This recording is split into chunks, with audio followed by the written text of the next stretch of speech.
Welcome to Growth with Portia, a weekly conversation for your personal and professional growth. Here is your host, Portia Booker.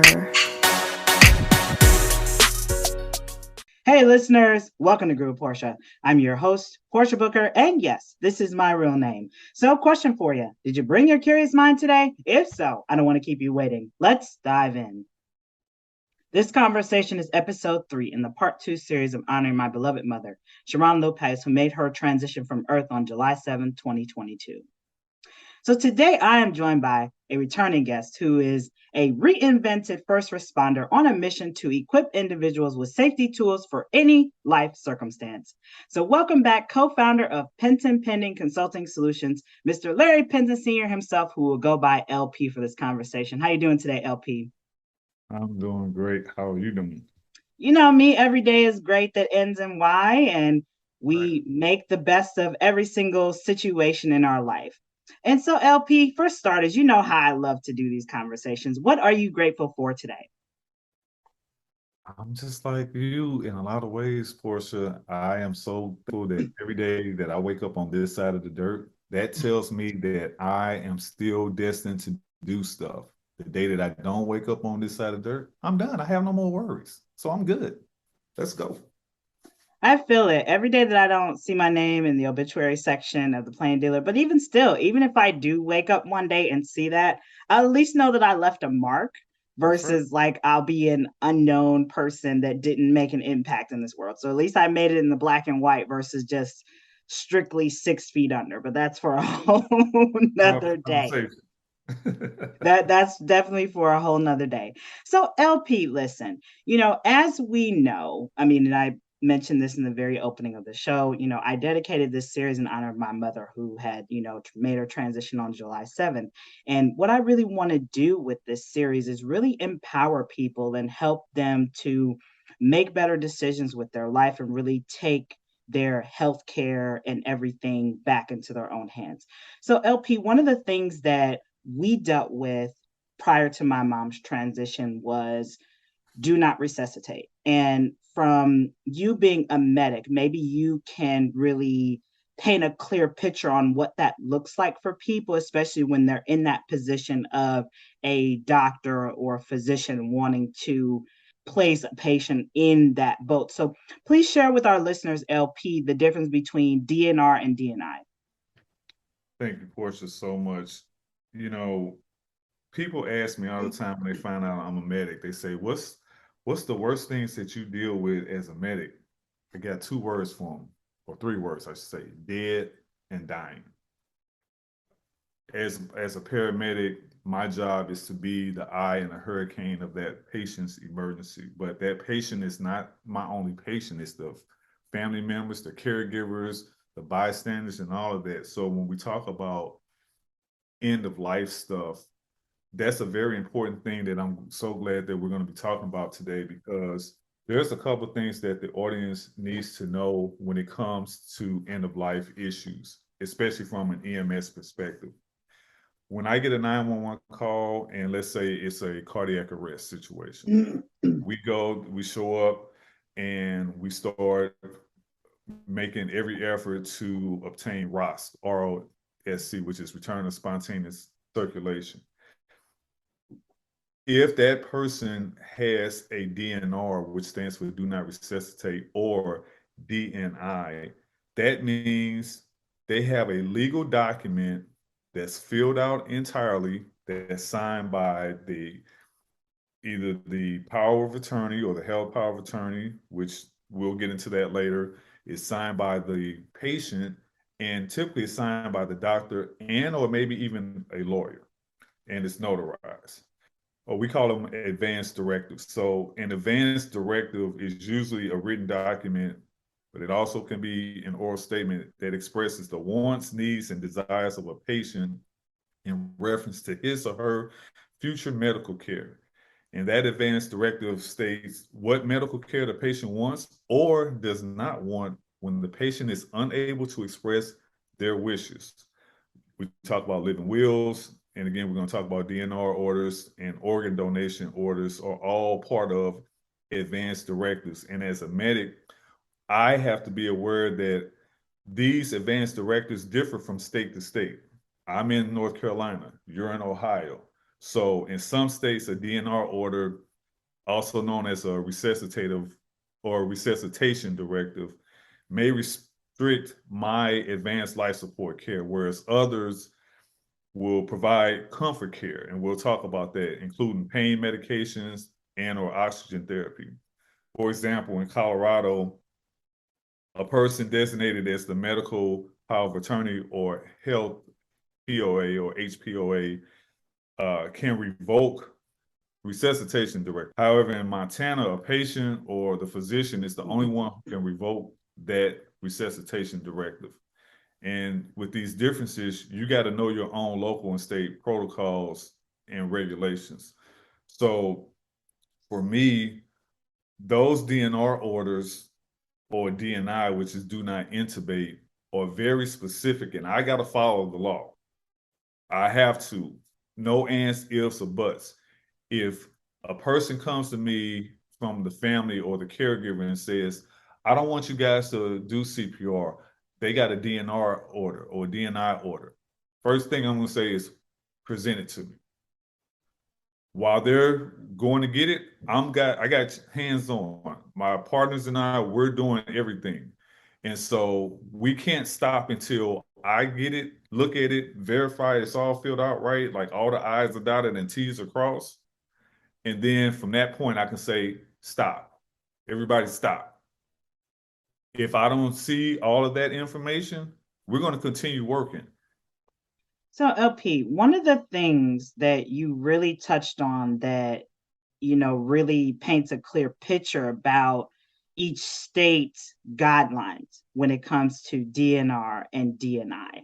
And how would that apply, LP, if, for example, you are on vacation, right? And you have DNR, DNI in your main electronic medical record.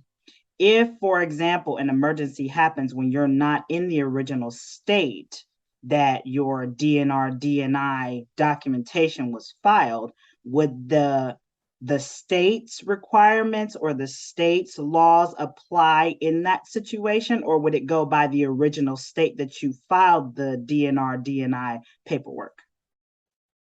Don't give legal advice. What I would say is it would depend on that particular state's laws. What you would tell the providers, the EMS folks, or if you took them to the hospital was, hey, this person has a DNR, DNI. We don't live here. Let's say like if you're in Vegas, but you live in North Carolina. We're from Charlotte. We were visiting and this happened. This person went down for whatever reason. They need to be resuscitated. We don't have the paperwork here. They're going to go by, we got to resuscitate this person, all efforts. If you do have the paperwork, then again, it just depends on what that state's laws are when it comes to that. Most states, as far as I know, will honor another state's DNR, DNI orders because this is a nationwide thing. It's just if there is no paperwork, that's where it differs. Okay, because I was just curious about that because I'm like, I know some people travel and that would be helpful to know, especially if there is a situation that arises if they're out of state and something does happen. And so LP, also for our listeners, right, we've talked about DNR and DNI, and I want to really touch on also full code because I think that's also important to paint that picture because I think oftentimes when a physician tells you, full code, we do all the things, can you as a patient opt out of certain levels of full code? First, LP, elaborate on what full code is and then go through the different levels. Full code means you want everything done to save your life as that patient while you are totally of sound mind and body. Right now, you can tell me your name, your social security number, your birth date, your address, what time of day it is, what the temperature is right now, what color you got on, all those things. We call that alerting oriented times 4. If you can't answer some of those questions, then that means you have some type of altered mental status. That's when other people start being able to take over the decisions that you make for yourself. While we all are of a sound mind and body, that's where advanced directives and living wills and DNR and DNI orders should be formulated. For someone who wants a DNR order, you want to be very specific on what you want done for your DNR. You want it to be where, for a full code, hey, I want to be intubated, I want to be ventilated, I want chest compressions, whatever medications, whatever interventions you got to do everything and then some to save my life. Plain and simple. That's what a full code is. And that will be stated on the paperwork. It'll either be written out in full, it may be a list of checked boxes, and that might be the first one that you'll see, full code. That means do everything. Underneath that, you'll have some other options that take away from the full code. It may be DNI, do not intubate. You can resuscitate in terms of doing chest compressions, giving medications, doing all kind of other medical interventions, but do not put a tube down my windpipe. I don't want to be on a ventilator. If I can't be resuscitated without being intubated and you do everything else, then if you got to call time of death, then that's okay.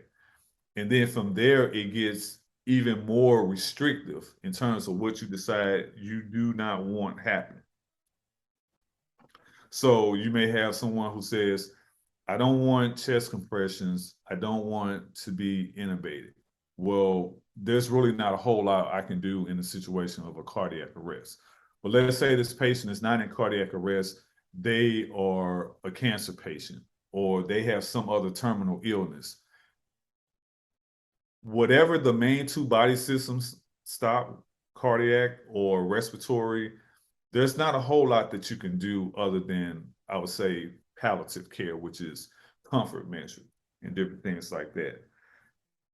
The full code issue that we are talking about, definitely not only with the paperwork, you got to understand that you don't want to be confused. A living will is not the same as a DNR order.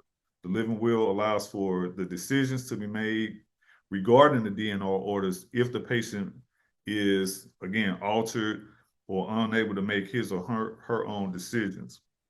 And DNR orders were finally recognized in pre-hospital or EMS about 20 years, in the last 20 years. And so we look for not only paperwork, we look for medical braces, we look for medical necklaces and different things like that. And we'll talk about how those things even play out. Well, thanks for that explanation, LP, because I think that's very important for people to know. And, one other question, LP, before we wrap up this segment, when is the right time to really set up DNR and DNI wishes? Because let's be honest, I mean, people are unfortunately here today and gone within an hour. And so is there really a pertinent time than now to set those things up? What's your take on that, LP? I say sure that you do it like yesterday. Because again, anything can happen at any time to any one of us. If you could do it today, do it today. Because, you might say, well, I'll do it, next week, and you may not make it to next week. Or you just don't know what's going to happen to you. Again, as long as you're able to make your own decisions, that's fine. I told Mrs. LP, my wife, that, hey, if something happens to me, I'm a full code person. Like, I don't care. Work me until y'all can't work me no more. I don't give me everything. Give me the tube, give me the meds, put everybody put hands on chest, do everything that you can do to resuscitate me. Even though I'm an organ donor, that doesn't mean don't resuscitate me because I'm an organ donor. That just means if I can't be resuscitated, I don't have a problem with somebody taking my organs and donating them to somebody who needs them. And people get that confused when it comes to that. So for me, as soon as you can, go ahead and get that documentation squared away, because again, we just don't know how long we're going to be not in a position to give those directives to someone, especially medical professionals. Yes, we need to learn to be more proactive instead of reactive in the situation. And so we're going to take our first quick break right here on Group Portia. Everybody stick with us. We will be right back.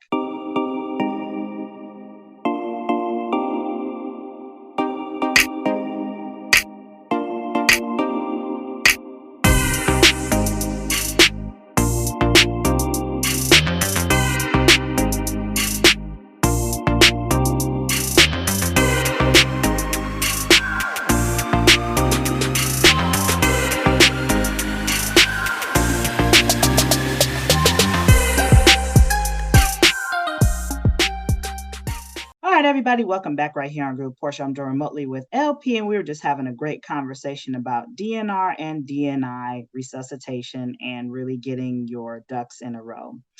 LP, one of the things that I think a lot of people sometimes get confused about, and I know that I was in this boat for a little bit with my mom before she transitioned, was the difference between palliative care and hospice. So can you elaborate on what the difference between the two? Let's start with palliative and then we'll go to hospice. Palliative care really focuses on end of life care. And so when we're talking about that, and they both are under that same, they're some people use them synonymously with each other. And basically palliative care is, I want to give this person comfort measures when it comes to their end of life decision, because this is not an emergency situation where this person was hit by a bus and they went unresponsive and we got to do chest compressions and all these things. So this is a situation where typically somebody has a terminal illness, or maybe they had a long-term illness and it's just getting progressively worse. Maybe it didn't start off where it was that bad, but progressively they're getting worse and worse and worse. And so all the resuscitation in the world is not going to help this person in terms of removing whatever the illness or the medical problem that they have. We know this person's time is getting shorter and shorter. So what can we do to make this person as comfortable as possible? That may be, okay, we're going to put a feeding tube in them. We're going to give them fluids and nutrition. We're going to give them pain medication, whether through a port, a PICC line, some type of intravenous access. And we're going to make them as comfortable as possible. We'll give them oxygen, no intubation, just oxygen. And so that's kind of where palliative care comes into play. Hospice is a form of that in terms of you can either do hospice in hospital or in a facility or at home, just depending on how the hospital is set up. And typically, a lot of people prefer to use a facility because you have the staff there that can take care of those needs, because people work and different things like that. Hospice care is really something that's a dynamic system, the way it's set up, because each hospice facility does things a little different. There's standards, but some systems are very detailed in what they do, especially if it's based on a religious organization that does that particular hospice care. So they may bring in priests or pastors or whatever the denomination is. So you just have to figure out what is available in your area. But that's kind of the short version.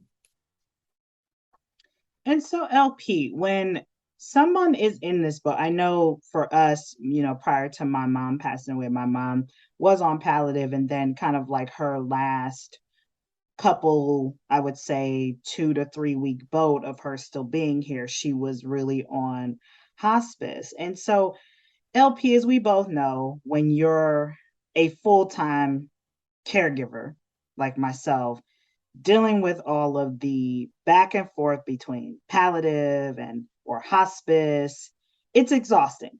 It's definitely exhausting.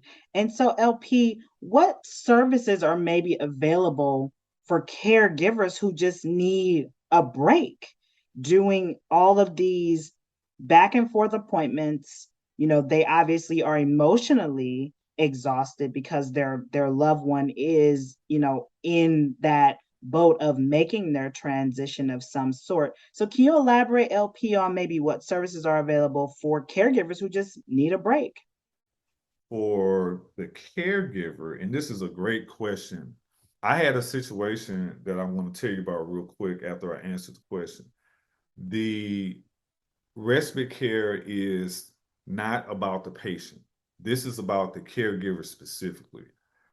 A lot of caregivers that take care of their family at home, it may be a 24/7 job.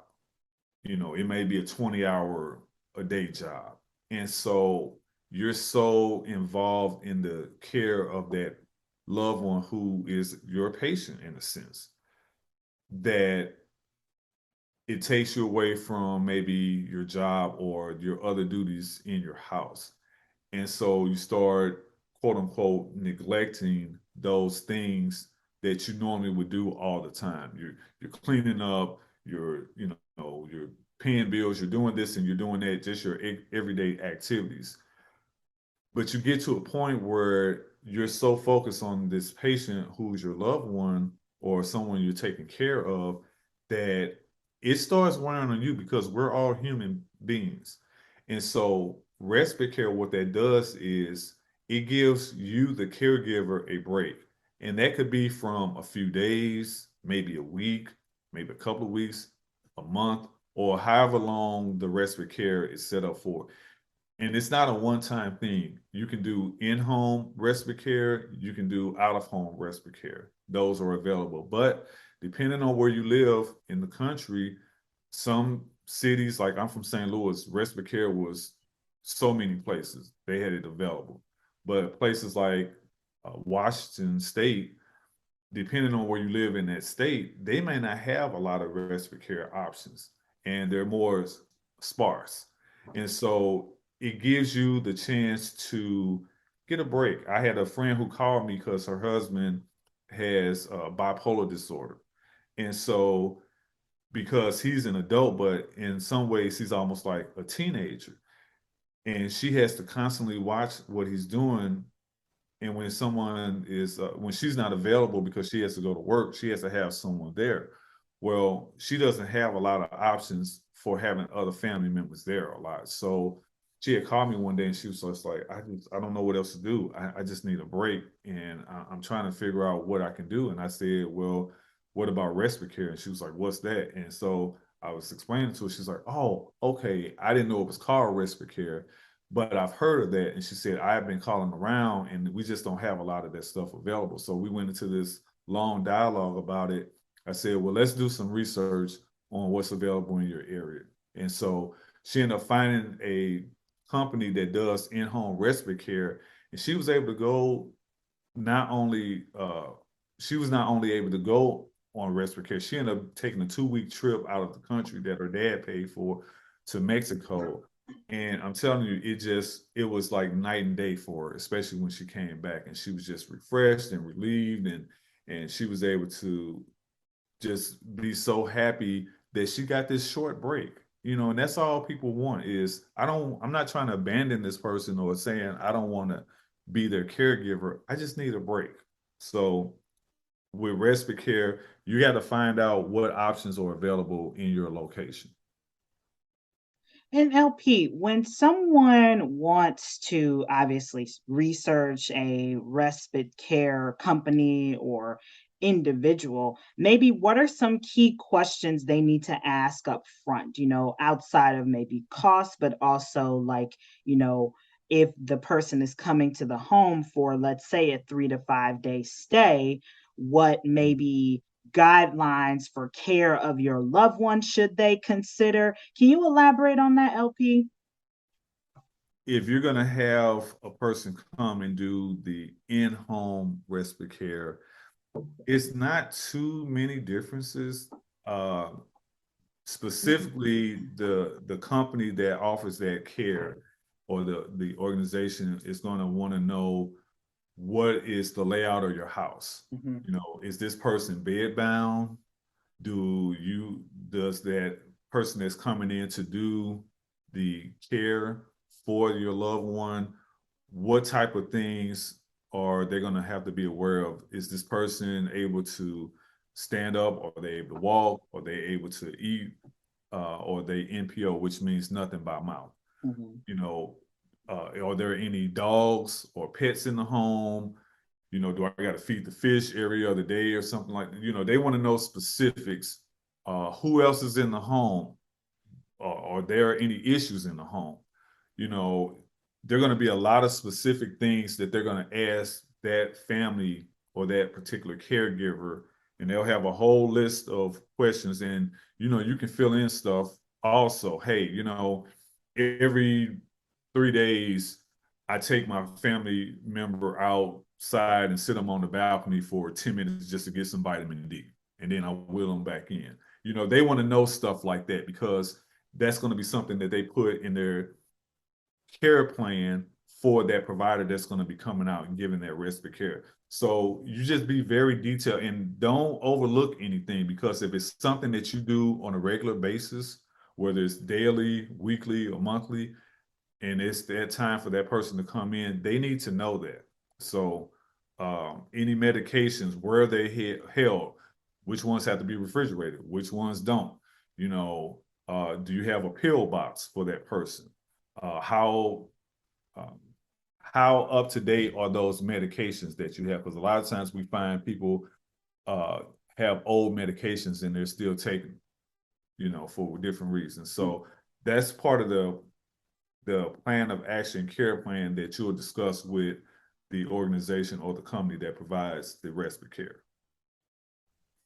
And LP, thank you for sharing that, because I know I was not aware of respite care, especially when I was being a full-time caregiver of my mom. And honestly, I probably could have used that even for a day or two, just to have that time away to really prioritize my mental well-being and physical well-being as well. But I will say though, LP, in the event with my mom though, my mom was pretty independent. So I didn't have kind of like a more, I would say, dire situation like some people might, where their loved one obviously, requires 24/7 care, versus me. I could leave the house for about 4 or 5 hours, but I called my mom every 2 or 3 to make sure she was okay. And that my mom was on the first floor, so she could get around, do all the great things. So I'm glad that you brought that up, because I think so many people, who are in this boat of being a primary caregiver of a loved one,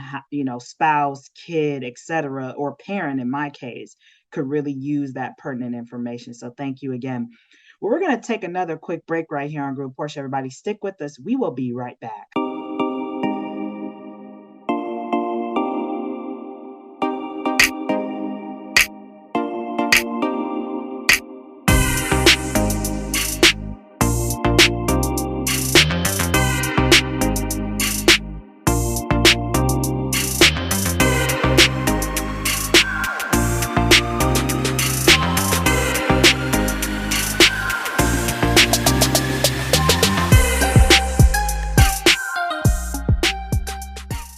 Everybody, welcome back right here on Group Portia. I'm Joe remotely with LP, and we were just having a great conversation about the difference between palliative and hospice care, along with respite care for full-time caregivers.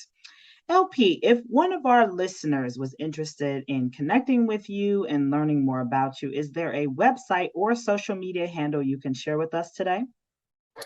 Yes.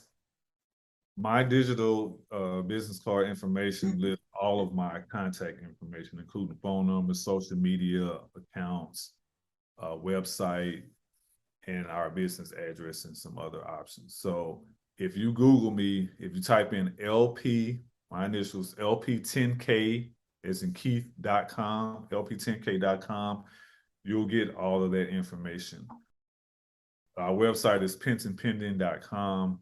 And again, if you just type in LP10K.com, it'll get you all that you need to get in touch with me. Excellent, excellent. Thank you for sharing that, LP. LP, you had mentioned in our first segment about power of attorney, especially when you're dealing with DNR and DNI documentation.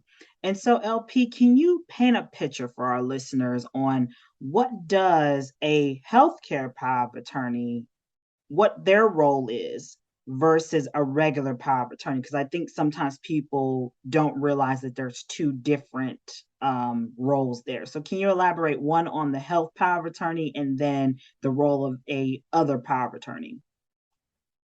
Yes, and let me preface it with, I am not a lawyer. I'm a paramedic. I'm a licensed paramedic. So I'm not giving legal advice by any means, and the information that I'm about to provide is based on the EMS protocols and standards based on the legal definition of these things that I'm about to explain from an EMS perspective also. So please contact an attorney for more specifics, especially with the laws of local, state, and federal that apply to you where you live. So we talked about living wills. Let's talk about how healthcare power of attorney and the powers of attorney work. So with a healthcare power of attorney, just like a living will, these are types of advanced directives where when I say you, I'm talking about you and I, where you and I can express our wishes for inner-life medical care.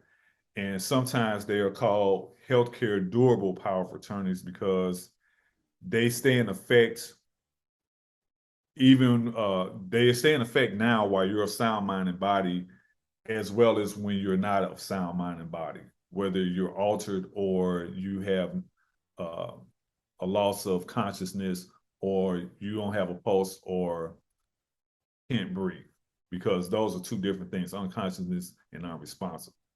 And so a person that's unconscious, still breathing, still has a pulse. It's just like somebody getting knocked out. Unresponsive, no pulse, no respirations. They're clinically dead. They need chest compressions and different things like that, life-sustaining measures. When we talk about the durable power of attorney, sometimes that can be confusing because there are different types of power of attorneys and not all of them authorize the designated agent, which is like in your situation, you were your mom's POA and health POA because she designated you with a conversation that you all had to do all of these things once she couldn't be independent of mind and body anymore. And so a lot of times the elderly patient will give you the power to make those decisions because they trust you, they know you're going to do what you're supposed to do, and all of those things. And that's where you get an attorney involved. You get maybe the nurse or the provider involved. You may get hospice care involved if that person is terminal. And so it's a collective effort that you want to be as smooth as possible, because think of it just like a transition. Now, a health power of attorney is different than just a regular power of attorney because the health power of attorney only deals with the medical stuff. It doesn't deal with, well, who gets the money or who gets the house or who gets the car or who gets, the life insurance or, who gets the photo album and different things like who gets the wood knots and the furniture and all that stuff. That's what the power attorney does. The health power attorney specifically deals with the medical issues in terms of inner life care, what should be done if that person needs palliative care, what should be done if that person needs to be resuscitated, and all those things that we talked about earlier. And as a medic, I got to ask I should ask to see the power of attorney, and I should carefully review it to determine whether it authorizes me or it authorizes you to make the healthcare decisions.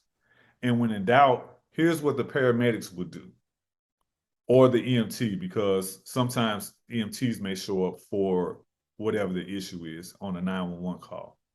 If you don't have the information or you're not sure, or if you give me a document or documents and they're not clearly written out or they have omissions, intentional or otherwise, my job is to phone a friend. I'm going to call medical control. That is the hospital that I would be transporting that patient to, and say, hey, this is Medic One. I got a patient who is terminal or who is in an emergency situation where they're unresponsive. The caregiver that's here is saying that they got a DNR or they're their health power of attorney, and they're saying they don't want me to do this or they want me to do that. And it's not clearly defined in the paperwork, or there is no paperwork, but they're saying it is. What do you want us to do? Typically, they're going to say, if there is no paperwork and they are in a situation where they're unresponsive, go ahead and work them. And they may say, work them for 20 minutes or work them for 20 minutes and call us back. They may say, bring that person in right now and do whatever you can do in the meantime while you're en route. We'll deal with it once we get to the hospital. Because maybe that person, just in the panic of this emergency, can't find the paperwork or what have you, or they need to get in touch with the lawyer or the doctor or what have you. So that's pretty much how the power of attorneys work. And remember, the power of attorney deals with everything outside of the health information. Yes, that's so true, LP. I'm glad that you really painted that clear picture, because I think oftentimes we place everything under one umbrella, right? When we don't know, we don't know, and we tend to assume instead of just asking the blatant question on, hey, is there a difference? Is there not? It's kind of like, apples and oranges. Yes, they're both fruits, but they're both very different in their texture and their taste, etc. And they both do different things. So, but I digress there. And so LP2, I gotta touch on this also. Let's talk about insurance really quick, because that tends to be a gray area, because insurance policies change. EOBs are updated on a yearly basis. And so, LP, maybe when is the right time to make sure that all of your insurance documentation is up to date, instead of, waiting until your yearly, review or letter that comes in the mail that says, hey, your insurance needs to be renewed, et cetera. So when is the right time to really check those documents, especially in the event of this situation dealing with end of life?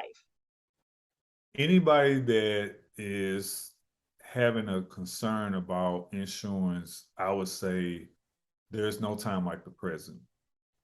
Just like your car insurance, your homeowner's insurance, your renter's insurance, if that stuff is not current, then it's inactive. It's basically like you don't have it. And I'm telling you, it's just like renewing your license plate tabs or what have you. You have to make sure that your stuff is current of that date and that time frame that's stated. So, if your insurance has to be renewed, yearly or what have you, then, and let's say it's August 31st. September 1, if you haven't renewed it, then you don't have a policy. Now, once you pay whatever or do whatever to reactivate it, then fine. But, you don't want to play around with that stuff or what have you, because it makes a huge difference in financially who's responsible for what have you. And I know, especially when it comes to health insurance, that's not as bad of an issue compared to the life insurance issues, because as far as health insurance, you're going to be billed whether you have insurance or not. It's just your insurance is going to cover all or the majority of whatever that debt is. The life insurance is a whole nother conversation because you're responsible for burying that person or having that person cremated if that's their wishes, or whatever that decision is to do with that person's remains. And so this is where we see GoFundMe being utilized a lot. There was a situation where a friend of mine, her boyfriend was killed in a car wreck. And for whatever reason, he didn't have insurance. And so they had to, Mrs. LP set up a GoFundMe page for him and his girlfriend. And so it was just something that I thought, man, here's a person that had a full-time job, had a great full-time job, but did not have life insurance. And life insurance is one of these things where you can get some of these basic policies, maybe $20, maybe $50 a month or something like that, for a $10,000 policy. And we see commercials all the time when it comes to this stuff or what have you. I'm not an expert on insurance in terms of specifics.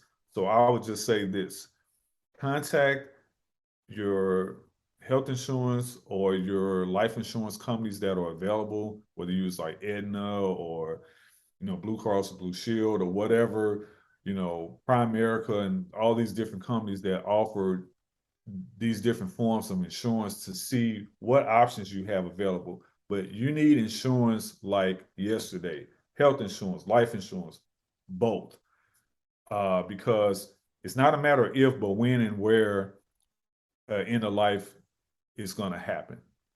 And what are you going to do if you don't have that coverage? It just creates a whole nother headache on top of the loss of that person. And thanks for definitely elaborating on that, LP, because I think that's very important, when these types of things, even before, like I said, being proactive instead of reactive, right? We really want to reduce that reactionary thinking, because when we're too emotional, you can't have logic and emotion on the same pedestal. It doesn't work. That is grounds for disaster. That's grounds for not getting things done in order the way that you need to. So definitely thank you for elaborating on that, LP. We're going to take another quick break right here on Group Portia. Everybody stick with us. We will be right back.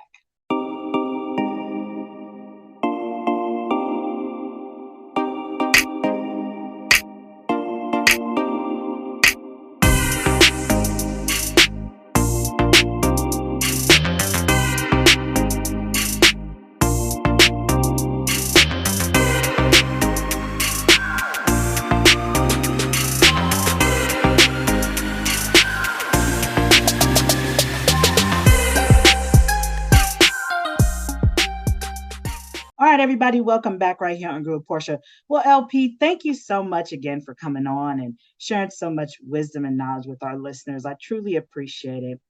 LP, I got a follow-up question to what you mentioned in our last segment about insurance documentation. And you also mentioned about healthcare power of attorney. In the event that the loved one or caregiver is maybe having some altered mental status, right? Where they're not able to really renew their insurance and that. Can the healthcare POA do that on this person's behalf? And maybe what steps should they take to ensure that the insurance information is in order? That's a great question. From the information that I have as a medic when it comes to the health POA, the health POA, excuse me, comes under a living will. And as we talked about earlier, the living will generally requires some type of precondition to be active. As long as the patient is of sound mind and body, in terms of, they can tell you all the things that I listed, it will spell out what needs to happen when that ceases to be the case. And the living will often contains the healthcare power of attorney, which designates the person. It could be a spouse, partner, sibling, or parent, or whomever, to make those decisions for the patient at any time they're unable to make those decisions for themselves.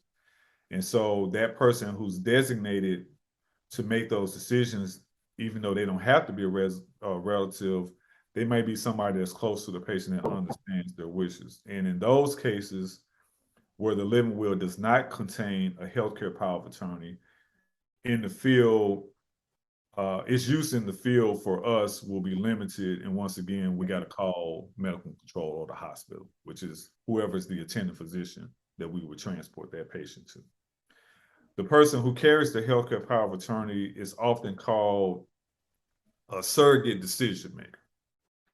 And that surrogate decision maker is legally obligated to make decisions that the patient would want and presumably discuss these decisions with the patient. So keep in mind that that surrogate decision maker has no authority until the patient becomes incapacitated.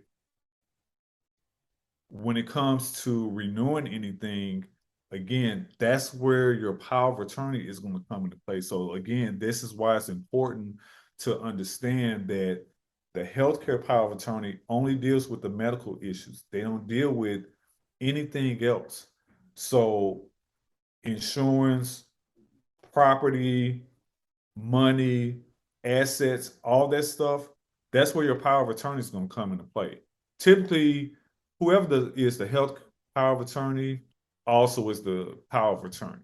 You really want to have that set up. Now, let's say that there are siblings and the patient says, hey, John, I want you to be the health POA. Jane, I want you to be the healthcare POA. You can have it set up to where if something happens to John, it switches over to Jane and vice versa. That person can be a backup or what have you. You can be very specific in who does what, just in case something happens to one of those two siblings. And so this is where you want to make sure that, hey, if John is the healthcare POA, that's all John's job is until something happens to Jane and vice versa. And I hope that makes it clear. But again, contact the lawyer for further information on that, because this is a legal thing. And thanks again, LP, for really painting that clear picture, because I think, you know, sometimes again, we think that something falls under one umbrella, and that's not the case. There's different levels to everything. And so that kind of leads to my next question, LP. Obviously, when their end of the road comes, there's all these questions on what to do with their medication, if they had a lot of DME, durable medical equipment like wheelchairs, et cetera, narcotics. You know, there's that question of what do we do with these things? And so, LP, can you elaborate? How should someone take care of their loved ones, you know, medication that they've had, medical equipment, such as like oxygen tanks? Obviously, you call the company, but maybe there's wheelchairs and other things, and even narcotics when they've passed away. I'm so glad you asked this question because this is so serious on a number of levels. I'm going to start with the easy stuff. Any equipment that patient has, wheelchairs, oxygen tanks, ventilator equipment, that's the easy part. You can call the company that you got that equipment from, and typically they will come and pick that equipment up. You may be able to drop that equipment off, but a lot of times they'll come and pick that equipment up for you. Outside of that, if it's something where they say, you know, hey, let's say if it's a non-motorized wheelchair, it's just a wheelchair or what have you. Depending on the terms of that policy when it comes to return equipment, they may say, well, we don't take it because of whatever, and you can sell it, on eBay or something like that or whatever. But most companies will take equipment back. And it may be something that you're just renting. So you may get a deposit back or what have you. But again, talk to the company that you got that equipment from. Medications. This is extremely important. Do not, under any circumstance whatsoever, do not, under any circumstances whatsoever, flush medications down the drain, in the toilet, in the septic tank, period. I said that intentionally. I want to repeat. Narcotics, if you got narcotics for that patient, pain medications and different things like that, again, do not flush those medications in the toilet or down the sink or what have you. You can call the primary care doctor that you got that prescription from. You can call the pharmacy that filled that prescription, whether it's in the hospital or that doctor's office or at a CVS or Walgreens. They will take those meds, whether they're narcotics or not, and they will properly dispose of them, because if that stuff gets into the wastewater and all this stuff, it can affect the treatment of the water. And so, again, do not, under any circumstances, dispose of medications, no matter what they are, down the toilet or what have you. Now, when it comes to narcotics specifically, you want to be mindful of that, because that could be a dangerous situation for a number of reasons. And real quick, I would just say this. People in your neighborhood may know that there's a person that lives in their neighborhood that's terminal, because they see all these medical folks coming in and out, or they see EMS coming in and out, or different things like that. They may know that person from being in the neighborhood, and they may know that this person is always in pain and all that stuff. People that are always in pain typically have pain medicines. Typically, those may be narcotics.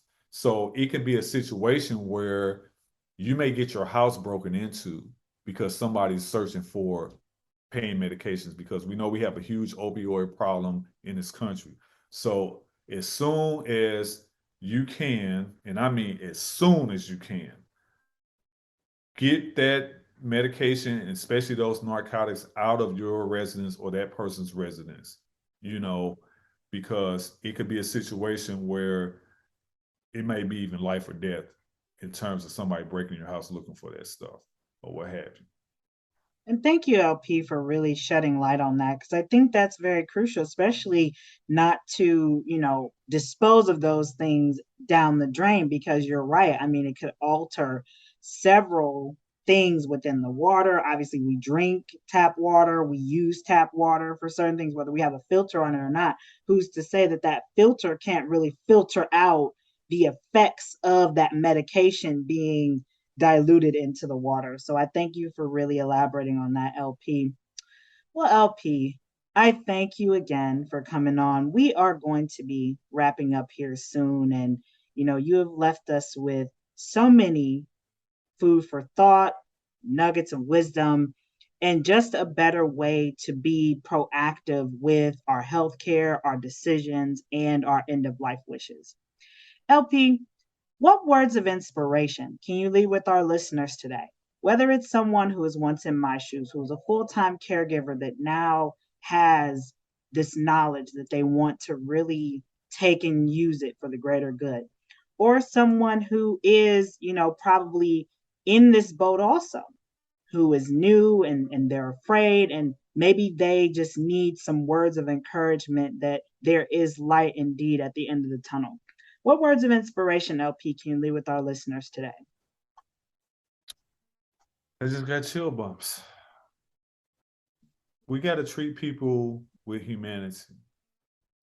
Again, as a paramedic, I have dealt with people that are hurt, injured, dying, and dead. And I have to be the eye in that patient's, in the hurricane of that patient's emergency. And that patient who is terminal, or there's an emergency situation that made them unconscious, unresponsive, it doesn't matter to me why they are in that situation in terms of that. What matters to me is I need to treat that person with dignity and humanity. And often we have to be reminded of that, because sometimes people get really cynical when every call is a trauma, or every call is a hospice patient, or, different things like that. And so I want to impart to people that paramedics and EMTs and firefighters that may have medical training, we're human too. My thought process was to treat every patient like they were a member of my own family, because my biggest fear, or one of my biggest fears as a first responder, was coming on a scene of a 911 call, because we don't know who that person is, and finding out that that's somebody that I know. And I wanted that patient to be treated just like if it was my own mom or my own sister or my own friend or what have you. Also, I want to impart to other first responders to avoid imposing their own moral code on a patient whose values may be different than their own. Again, we got to get back to our humanity. And whatever that end of life decisions is, whether they're on paper or not, treat that patient like you would want to be treated yourself, with dignity and care and compassion and respect. My condolences to you and your family. And I want to tell everybody who's lost someone, peace and blessings be upon you and those family members forevermore. LP out. Well, thank you so much again, LP. That was very beautifully said. And it's so true. We have to incorporate the humanity into our everyday consideration in our everyday life. We have to really put the human life as valuable instead of as another number. Well, everybody, that was Larry Penton Sr., also known as LP, that you heard from. And that concludes another episode of Grew with Portia, everybody. Thanks for listening and have a good evening.